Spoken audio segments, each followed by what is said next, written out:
সম্মানিত মৎস্যচাষী ভাই ও বন্ধুরা, আপনারা যারা এই শীতকালে কার্পু মাছের রেণু চাষ করতে চান তারা অবশ্যই আমাদের ভিডিওটি দেখবেন ধৈর্য সহকারে।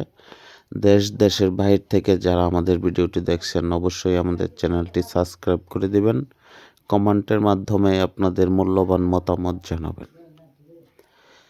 এই শীতে আমরা এই কার্পু মাছের রেণু উৎপাদন করে থাকি এবং এটা এই সময়ে বেশিরভাগ উৎপাদন হয়। এই রেণুগুলো এই টাইপের রেণুগুলো আমরা বাংলাদেশের বিভিন্ন জেলায় হোম ডেলিভারি দিয়ে থাকি, অথবা সরাসরি আমাদের কাছের কোনো জেলার চাষি ভাইয়েরা থাকলে আমাদের কাছ থেকে এসে সরাসরি নিয়ে যেতে পারে, অথবা অর্ডার দিলে আমরা হোম ডেলিভারি দিয়ে থাকি। তো দেখুন, এগুলো হলো কার্পু মাছের রেণু। কার্পু মাছের রেণু আছে, তারপর আবার আলাদা করে আপনার হাঙ্গারি মাছের রেণু, যেটা ওই যে আপনার আইসলা ছাড়া যেটাকে বলে, হ্যাঁ ওটা ওই মাছের রেণু আছে। তো এই মাছের রেণুগুলো কিন্তু বেশিরভাগ এই শীতকালেই উৎপাদন হয় এবং এই শীতে এই মাছগুলো বেশি দ্রুত বাড়ে। যারা পুরাতন চাষি তারা অবশ্যই জানে।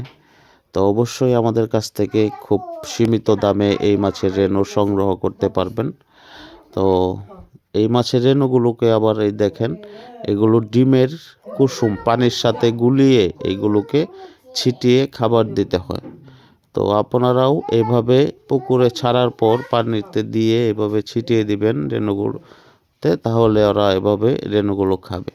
এবং আরও বিস্তারিত চাষ বিষয়ে তথ্য ও পরামর্শ পেতে পুকুর পরিচর্যা, মাছের খাবার, বিস্তারিত যে কোনো সহযোগিতা ও পরামর্শ আমাদের কাছ থেকে পাবেন। তো অসংখ্য ধন্যবাদ থাকবে সকল দেশবাসী ও মৎস্যচাষী ভাই ও বন্ধুদের নয়নতারা মৎস্য হ্যাচারির পক্ষ থেকে। তো দেখতেই পাচ্ছেন, সরাসরি কিন্তু আপনারা আমাদের হ্যাচারি থেকে ভিজিট করে রেণু সংগ্রহ করতে পারবেন। এমনি হলো আমাদের হ্যাচারির ডাক্তার।